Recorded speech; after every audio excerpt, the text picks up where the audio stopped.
कुछ स्वादिष्ट है बनाना तो playrecipes.com पे जरूर है आना। लालची सास ईमानदार बहू। सुंदरपुर नाम के गांव में एक सुशीला नाम की औरत रहा करती थी। उसको एक बहू थी जिसका नाम था राधा। राधा को एक श्वेता नाम की बच्ची थी। उसे स्कूल में छोड़ने तथा घर के सारे काम राधा ही किया करती थी। बाजार से सामान लाना, ऐसे छोटे मोटे काम तो वो आते जाते कर लेती थी। सुशीला अचार पापड़ और दही बेचने का व्यवसाय किया करती थी। उसका लड़का सुधीर खेत में काम किया करता था। उसके यहाँ एक गाय भी थी। उसी गाय के दूध से सुशीला दही बनाती थी और बेचती थी। सुशीला का धंधा बहुत अच्छी तरह से चल रहा था। उसके यहाँ एक दिन गांव का एक आदमी आता है। वो सुशीला से, सुशीला बहन, मुझे तुमसे कुछ काम है, जरा बाहर आना। अरे रघु भाई साहब, आइए ना, इधर कैसे आना हुआ? बहन, मेरे बिटिया की शादी है तो मुझे 5 किलो अचार और 5 किलो पापड़ लगेंगे। मिलेंगे ना शादी तक? हाँ मिल जाएंगे। दही भी अच्छा है मेरे घर का, मेहमान उंगलियां चाटते रह जाएंगे। हाँ, वो तो पता है बहन। दही में शादी के दिन लेकर जाऊंगा, ठीक है? ठीक है भाई साहब, आपके पापड़ कल ही बना के रखूंगी और अचार भी साथ में बनाकर रखूंगी। आप कल लाकर लेकर जाना। ठीक है सुशीला बहन, ये लीजिए आपका एडवांस। मैं कल आकर अचार और पापड़ लेकर जाऊंगा। जी। ऐसा कहकर रघु वहाँ से चला जाता है। रघु जाते ही सुशीला काम करने लग जाती है। उसके पास अचार था मगर उसे पापड़ तैयार करने थे, वो भी एक दिन में। इसीलिए वो जल्दी जल्दी में पापड़ का आटा बनाने के लिए लग जाती है और वो उस दिन राधा की मदद लेने की सोचती है। सुशीला राधा से, राधा। हाँ माँ जी। ज़रा इधर आना, मुझे ये पापड़ का आटा गूंदने में मेरी मदद करो। हाँ माँ जी, अभी आई। ऐसा कहकर राधा सुशीला के पास चली जाती है। राधा देखती है कि सुशीला पापड़ के आटे में मसाला थोड़ा कम डाल रही है। तभी राधा सुशीला से, माँ जी, पापड़ के आटे में मुझे लगता है कि मसाला थोड़ा कम हो गया है, थोड़ा और डालिए ना। अरे नहीं बहू, इतना ही ठीक है। ज़्यादा डाला तो हमें वो कितने में जाएगा? मगर माँ जी, हम उसके पैसे लेते हैं, ग्राहक हमें पूरे पैसे देते हैं, तो हमें भी हमारा माल अच्छा देना चाहिए ना। अरे राधा, तू मुझे मत सिखा, मैं मेरा काम अच्छी तरह से जानती हूँ, समझी? ऐसा कहकर राधा भी आटा गूंदने के लिए बैठ जाती है और बाद में उसके साथ पापड़ बेलने बैठ जाती है। काम होने के कारण राधा उठ जाती है। सुशीला थोड़ी देर वहाँ पापड़ बेलती रहती है। सुशीला 5 किलो के पापड़ बेल लेती है और उसे सुखाने के लिए रखती है। तभी राधा सुशीला को आवाज़ लगाती है, माँ जी, खाना तैयार है, आ जाइए। हाँ आई। सब खाना खाने बैठ जाते हैं। खाना खाने के बाद सुधीर अपने खेत में क्या क्या करना है इसकी बातें करता है और श्वेता अपने स्कूल की बातें बताती है। अब बातें हो जाने के बाद सभी सोने के लिए चले जाते हैं। सुबह सुशीला सारे पापड़ जमा करके एक बैग में भर देती है और एक बड़ी बरनी में अचार भर देती है। तभी रघु आकर सुशीला से, सुशीला बहन, मेरे अचार और पापड़ तैयार है क्या? जी भाई साहब, आपके पापड़ और अचार तैयार है, ये लीजिए। ऐसा कहकर सुशीला रघु के हाथों में पापड़ की बैग और अचार की बरनी दे देती है। अब रघु बोलता है, बहन, शादी के दिन में 5 किलो दही लेकर जाऊंगा, आप बना के रखना। हाँ भाई साहब, मैं बना कर रखूंगी, आप किसी को भेज देना दही ले जाने के लिए। जी, ये लीजिए आपके पैसे, मैं चलता हूँ अब। जी। रघु पापड़ और अचार लेकर वहाँ से चला जाता है। इधर सुशीला पैसे देख बहुत खुश हो जाती है। उन्हें लेकर अपने कमरे में चली जाती है। वो पैसे अपने पोटली में रख देती है और दूसरे काम करने लगती है। अब सुशीला हर दिन अपना काम करके पापड़ बनाकर रखा करती थी, मगर सब में कुछ ना कुछ कम डाला करती थी। एक दिन उसके दिमाग में एक आइडिया आता है, अगर मैं लोगों को अचार नाप के थोड़ा कम दे दिया करूं तो मेरा ही फायदा है, और पापड़ में मसाला कम डाला तो मेरा ही मुनाफा और हो जाएगा। ऐसे सुशीला खुद से सोचकर मन ही मन में ठान लेती है और अगले दिन से वो आने वाले ग्राहकों को कम अचार देने लगी और दही के पैसे भी उसने बढ़ा दिए। अब रघु के घर उसने 5 किलो दही दे दिया और उसने 300 रुपए ही लिए। तभी सुशीला का बेटा सुधीर उससे, अरे माँ, आजकल गाय दूध कम दे रही है, अगर तुम्हें कुछ दूध कम पड़ रहा हो तो बाहर से खरीद लेना। अरे नहीं, फिलहाल तो चल रहा है, बाद में देखेंगे, कम पड़ा तो मैं देख लूंगी। ठीक है माँ, चलो मैं खेत में जाकर आता हूँ। ठीक है बेटा। ऐसा कहकर सुधीर खेत में चला जाता है और सुशीला सोचने लगती है कि तभी राम वहाँ दही लेने आ जाता है। चाची, मुझे 1 किलो दही चाहिए, एकदम ताज़ा। हाँ राम, रुको, मैं अभी लाती हूँ। ऐसा कहकर उसके हाथ के डिब्बे में सुशीला 1 किलो दही लेकर आती है। तभी उस दही को देख राम बोलता है, चाची, आजकल दही में ज़्यादा पानी आ रहा है। अरे बेटा, ये गर्मी का मौसम शुरू हो गया है ना, इसीलिए दही ऐसा होता है। अच्छा चाची, ये लो पैसे, अब मैं चलता हूँ। हाँ ठीक है। सुशीला पैसे गिनती है और खुद से बोलती है, इसे कम पैसों में दही भी अच्छा चाहिए। कौन यहाँ इतनी ईमानदारी से धंधा करता है, आया मुझे सिखाने वाला। ऐसा कहकर सुशीला घर में चली जाती है। उसे सुधीर की बातें याद आती है कि दूध कम पड़ गया तो बाहर से मंगवा लेना। वो फिर से मन ही मन में सोचती है, अगर दूध कम पड़ गया तो मुझे कुछ ना कुछ करना पड़ेगा, नहीं तो मेरे ग्राहक कम हो जाएंगे। ऐसे ही दिन ब दिन सुशीला का लालच बढ़ता जा रहा था, मगर उसके बहू के नज़र से ये छुपा नहीं था। सुशीला अचार कम देती थी, पापड़ में मसाला कम और अब दूध में पानी मिलाकर उसका दही लगाया करती थी। इससे ग्राहक शिकायत किया कर रहे थे। ये सब देख राधा सुशीला से बात करने की सोचती है और कुछ मन में सोचकर सुशीला के पास चली जाती है। माँ जी, आपने जो पापड़ दिए थे ना रघु चाचा की लड़की के शादी में, उसको लोग कह रहे थे कि उसमें स्वाद ही नहीं है। क्या कह रही हो बहू तुम? मैं सच कह रही हूँ माँ जी, मैंने अपने कानों से सुना है। अगर ऐसा कुछ था तो रघु मुझसे बोलने क्यों नहीं आया? माँ जी, आपसे बोलने के लिए सब डरते हैं, इसीलिए कुछ नहीं कहते। मगर इसका तो परिणाम आपके धंधे पर पड़ेगा ना। इससे तो ग्राहक कम हो जाएंगे और अच्छे पापड़ ना मिलने की वजह से लोग दूसरे लोगों से पापड़ खरीद लेंगे। इससे आपका नुकसान हो जाएगा। और आपके हाथों में तो कितना स्वाद है ना माँ जी। आप कुछ मिलावट या कम ज़्यादा मत कीजिए, पहले जैसे आप बनाती थी वैसे ही बनाइए। हाँ बहू, तुम सच कह रही हो, मगर महंगाई कितनी बढ़ गई है। माँ जी, आप थोड़े वस्तु के दाम बढ़ा देंगी तो चलेगा, मगर जो भी चीज़ हमारे यहाँ से जाएगी ना, उसका स्वाद लोगों के मुंह में बैठा रहना चाहिए। हाँ बहू, मैंने ऐसा कभी सोचा ही नहीं। मैं कम मसाला डाल पापड़ का स्वाद बिगाड़ रही थी। और माँ जी, आपको दूध में भी मिलावट करने की कोई ज़रूरत नहीं है। ये सोच रहे हैं कि इस गाय का दूध अगर कम पड़ रहा है तो हम दूसरी और एक गाय ले लेंगे, इससे हमें दूध की कमी नहीं होगी। इन्होंने मुझसे आज सुबह ही कहा। बहू, तुम सच कह रही हो। अगर ऐसा हुआ तो मैं अपना काम पूरी ईमानदारी से करूँगी और मेरे पदार्थों का स्वाद भी कायम रखूँगी। आप अब पैसों को लेकर मन में कभी भी लालच नहीं लाएंगी, और मैं हूँ ही आपके साथ। हाँ, अब हम दोनों मिलकर अच्छा काम करेंगे और मुझे सही राह दिखाने के लिए तुम्हारा बहुत बहुत शुक्रिया। ऐसा कहकर सुशीला राधा के गले लग जाती है। आज राधा की वजह से सुशीला की आंखें खुल गई थी। अब उसे पता चल गया था कि उसे किस प्रकार से अपने ग्राहकों को सब बताना है और कैसे उन्हें अच्छे पदार्थ बेचने हैं। अब सुशीला के मन में लालच मिट गया था। ये देख राधा भी बहुत खुश हो जाती है। अब से सुशीला ग्राहकों को अच्छे पदार्थ देकर अपना नाम कर रही थी और लोगों के मुंह में तो जैसे उसके पदार्थों का स्वाद ही बस गया था। अब उसने बाद में बहुत नाम कमाया और ईमानदारी से अपना काम किया। इस कहानी से हमें ये सीख मिलती है कि जिंदगी में कभी भी लालच नहीं करना चाहिए। लालच से हम हमारा ही नुकसान कर लेते हैं। वो कहते हैं ना, लालच बुरी बला होती है।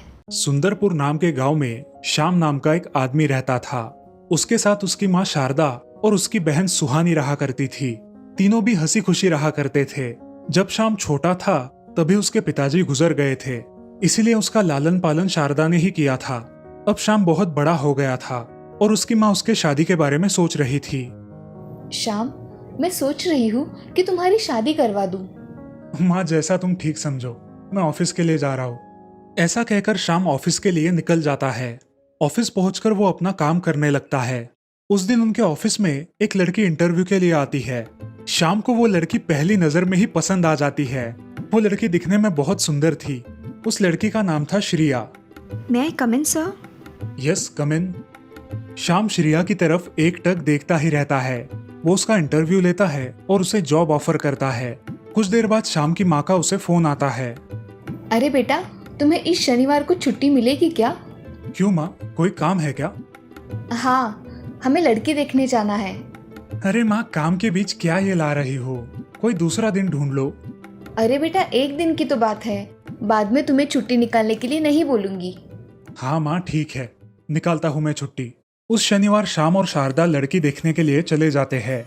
लड़की के माता पिता उसे बुलाते हैं और जब लड़की आती है तो शाम के होश उड़ जाते हैं। वो उसकी तरफ देखता ही रहता है।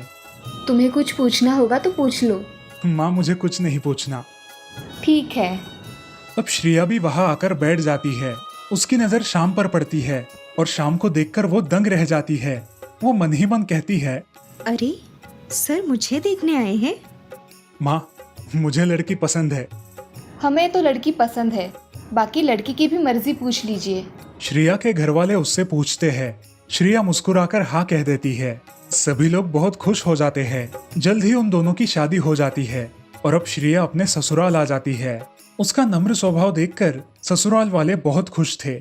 ऐसे ही कुछ दिन बीत गए और शाम की बहन सुहानी अपने हॉस्टल से वापस घर आ गई। सुहानी ने घर वालों से श्रेया की बहुत तारीफ सुनी थी और वो सब सुनकर उसे बहुत गुस्सा आया था। उसने ऐसा क्या किया है कि सब इतनी तारीफ कर रहे हैं? मैंने भी इसको मजा ना चखाया तो मेरा नाम भी सुहानी नहीं। सुहानी दीदी, आप कब आई? मैं अभी आई। किसी को कानो कान खबर नहीं है कि मैं घर आई हूँ। अरे नहीं दीदी, माँ जी आराम कर रही है और ये ऑफिस गए हैं, इसीलिए। ठीक है, मुझे बहुत भूख लगी है। जाओ खाना लेकर आओ।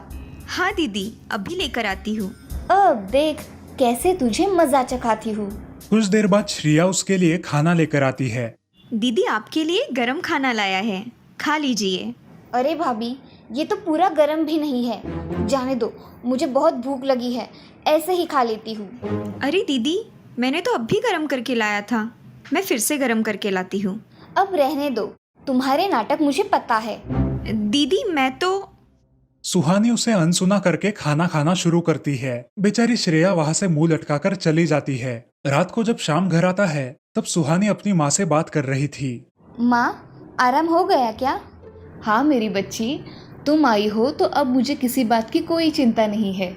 हाँ माँ, मगर तुम्हारी लाडली बहू ने मुझे आज ठंडा खाना खिलाया। अरे उसका ध्यान नहीं रहा होगा। तुम उसकी ही तारीफ करो। अरे मुझे भी कोई बताओ कि किसकी तारीफ करनी है। तुम कब आए भैया? अरे अभी आया। तू बोल, तू कब आई? आज दोपहर को आई हूँ भैया। अच्छा, मैं हाथ मुंह धोकर आता हूँ। सब खाना खाने बैठेंगे। जी। अब सब खाना खाने बैठ जाते हैं। शारदा सुहानी से कहती है, सुहानी, मेरी बहू ने तेरे पसंद का खाना बनाया है। हाँ माँ, वो तो दिख ही रहा है। श्रेया सबको खाना परोसती है और खुद भी खाना खाने बैठ जाती है। अरे श्रेया, खाना बहुत लाजवाब बनाया है। हाँ बहू, खाना तो बहुत अच्छा बनाया है। इस श्रेया की बच्ची को तो बहुत तकलीफ दूंगी। बहुत वाहवाही लुटने का शौक है ना। अगले दिन सुहानी जल्द ही उठकर काम करने लगती है। ये सब देख शारदा आश्चर्यचकित होती है। कुछ देर बाद श्रेया भी उठ जाती है। देखो माँ, घर की बहुएं कितनी देर से उठती है, फिर भी तुम कुछ भी नहीं बोलती। अरे श्रेया बेटी, थोड़ा जल्दी उठा करो, जिससे तुम्हारे काम जल्दी जल्दी हो जाएंगे। जी माँ जी, मैं अभी नहा के इनका डिब्बा तैयार करती हूँ। हाँ जाओ, और जल्दी आना, बहुत सारे काम पड़े हैं। जी माँ। ऐसा कहकर श्रेया नहाने के लिए चली जाती है। नहाने के बाद जल्दी जल्दी में खाना बनाने लगती है। तभी सुहानी उसे कहती है, अरे भाभी, आज क्या हमें नाश्ता मिलेगा या नहीं, कि ऐसे ही भूख से तड़पते मर जाए? जी दीदी, तैयार हो रहा है, अभी लाती हूँ। थोड़ी देर में श्रेया नाश्ता लेकर आती है और खुद भी नाश्ता करने के लिए बैठती है। तभी अरे श्रेया, टिफिन हुआ है ना? जी हो गया है, आप चाय पीजिए, मैं अभी लेकर आती हूँ। ऐसा कहकर श्रेया किचन में चली जाती है और टिफिन भर के ले आती है। अब दोपहर हो जाने के बाद श्रेया बाजार चली जाती है। बाजार से आते वक्त माँ जी की दवाइयाँ भी साथ में लेकर आती है। अरे बहू, आ गई? तुम्हारे हाथ की गर्मा गर्म चाय पिला दो। जी माँ जी, अभी पिलाती हूँ। श्रेया चाय बनाती है और कुछ सब्जियां धोने लगती है। कुछ देर बाद वो गरम गरम चाय लेकर अपनी सास को देने जाती है, लेकिन उसकी सास कहती है, अरे बहू, ये चाय कितनी ठंडी है। नहीं माँ जी, अभी चाय कप में डाल कर लाई हूँ, अभी कैसे ठंडी होगी? तो क्या मैं झूठ बोल रही हूँ? नहीं माँ जी। ऐसा कहकर शारदा श्रेया के हाथ पर वो गरम चाय डालती है। आह! है गरम चाय। काम के मामले में मुझे कोई कमी नहीं चाहिए। जी माँ जी। बेचारी श्रेया रोते रोते वहां से किचन में चली जाती है। अपने हाथ को मलहम पट्टी लगाकर फिर से अपना काम शुरू कर देती है। तभी सुहानी उसे आवाज देती है। भाभी, मैंने आपको एक क्रीम लाने को बोला था, आप लेकर आई हो क्या? हाँ, लेकर आई हो दीदी। श्रेया सुहानी को क्रीम देती है और वहां से चली जाती है। अब हर रोज ऐसा ही चलने लगा। सुहानी और शारदा श्रेया को तंग करने लगी। माँ, मैंने तुमसे कहा है ना कि मेरी चीजों को हाथ नहीं लगाना। हाँ पता है, किसी ने हाथ नहीं लगाया है तेरी चीज़ों को। अब चोर से पूछ लो, किसने हाथ लगाया है इसकी चीज़ों को? माँ जी, मैंने नहीं लगाया हाथ, मैं तो यहाँ आई भी नहीं। माँ, इसके सिवा और कौन आता है? इसने मेरा परफ्यूम चुराया है। नहीं दीदी, मैं क्यों चुराऊँ? माँ, चलो इसके कमरे में, देखते हैं किसने चुराया है। ऐसा कहकर सुहानी श्रेया के कमरे में जाकर उसका परफ्यूम ढूंढने लगती है। उसे एक जगह वो परफ्यूम छुपाया हुआ दिखाई देता है और सुहानी अपनी माँ से कहती है। माँ, देखा तुमने? हाँ मेरी बच्ची, ये तो चोर निकली। नहीं माँ जी, ये परफ्यूम कहाँ से आया मुझे नहीं पता, मैंने कुछ नहीं किया है माँ जी। शारदा गुस्से में आकर श्रेया के गाल पर एक जोरदार तमाचा मारती है और वहां से चली जाती है। ये सब देखकर श्रेया बहुत रोने लगती है। ऐसे ही रात हो जाती है और शाम घर आता है। श्रेया के गाल पर पड़ा हुआ लाल निशान देखकर शाम उससे पूछता है। श्रेया, तुम्हारे गाल को क्या हुआ है? इतना लाल क्यों पड़ा है? जी कुछ नहीं, मैं खाना लगाती हूँ, आप फ्रेश होकर आइए। ऐसा कहकर श्रेया किचन में चली जाती है। सब लोग खाना खा के सो जाते हैं। अब ऐसा ही हर रोज होने लगा। हर रोज घर में झगड़े होने लगे। सुहानी और शारदा श्रेया को बहुत परेशान करने लगी। ऐसे ही एक दिन। माँ, मुझे उसे तकलीफ देकर बहुत खुशी मिलती है। हाँ, मुझे भी। तभी श्रेया वहां आती है और अपनी सास से कहती है। माँ जी, मैं बाजार जा रही हूँ, कुछ सब्जियाँ खरीद कर लानी है, साथ में आपकी दवाइयाँ लेकर आऊंगी। हाँ जाओ और जल्दी आना। श्रेया घर से बाहर पड़ती है। इधर सुहानी भी बहुत थकी होने के कारण अपने कमरे में सोने चली जाती है। शारदा अपने कमरे में किताब पढ़ रही थी और अचानक उसे दिल का दौरा पड़ गया। वो जोर जोर से चिल्लाने लगी। सुहानी, ओ बिटिया सुहानी, जल्दी आओ बेटी। श्रेया बाहर जाते वक्त अपना मोबाइल घर पर भूल गई थी। वो अपना मोबाइल लेने अपने कमरे में गई। तभी उसे सास की आवाज सुनाई दी। वो तुरंत शारदा के कमरे में गई। माँ जी, आपको क्या हुआ है? उठिए ना। सुहानी दीदी, सुहानी दीदी। श्रेया शाम को फोन कर देती है और सुहानी को आवाज लगाती है, मगर सुहानी सोई होती है। श्रेया तुरंत एक रिक्शा बुलाकर अपनी सास को अस्पताल में लेकर जाती है। कुछ देर बाद सुहानी नींद से उठती है। उसे घर में कोई दिखाई नहीं देता। वो अपनी माँ को फोन लगाती है। तब उसे पता चलता है कि उसकी माँ को दिल का दौरा पड़ा है। सुहानी तुरंत अस्पताल जाने के लिए निकलती है। अस्पताल में पहुंचकर अपनी माँ को देखकर सुहानी रोने लगती है। कुछ ही देर बाद शाम वहां आता है। सुहानी, तुम तो घर में थी ना, तुम्हें माँ की आवाज नहीं सुनाई दी? नहीं भैया, मुझे आवाज नहीं सुनाई दी। आज श्रेया घर पे वापस ना आती तो हमने हमारी माँ को खो दिया होता। सुहानी रोने लगती है। दीदी आप चिंता मत करो, माँ जी जल्दी ठीक हो जाएगी। हाँ श्रेया, मुझे माफ कर दो, मैंने तुम्हारे साथ बहुत बुरा बर्ताव किया। अरे नहीं दीदी, आपने कोई बुरा बर्ताव नहीं किया, माफी मत मांगो। तभी डॉक्टर वहां आते हैं। अब आप मरीज से मिल सकते हैं, मगर ज्यादा बातें मत करना। शाम श्रेया और सुहानी शारदा से मिलने अंदर जाते हैं। शारदा आंखें खोलती है। मुझे माफ कर देना मेरी बच्ची, मैंने तुमसे बहुत बुरा बर्ताव किया, फिर भी तुमने मेरी जान बचाई। माँ जी, आप अब आराम करिए, आपको जल्द घर भी तो आना है ना। तुमने मुझे माफ किया? हाँ माँ जी, कब का माफ कर दिया। श्रेया और शारदा गले लग जाती है। ऐसे ही कुछ दिन अस्पताल में बिताने के बाद शारदा ठीक ठाक होकर घर चली आती है और उस दिन के बाद शारदा और सुहानी श्रेया को कभी परेशान नहीं करती और इस तरह से अब पूरा परिवार खुशी खुशी रहने लगता है। इस कहानी से हमें ये सीख मिलती है कि हमें बेवजह किसी को परेशान नहीं करना चाहिए, क्योंकि मुसीबत के समय कौन काम आ जाए क्या पता।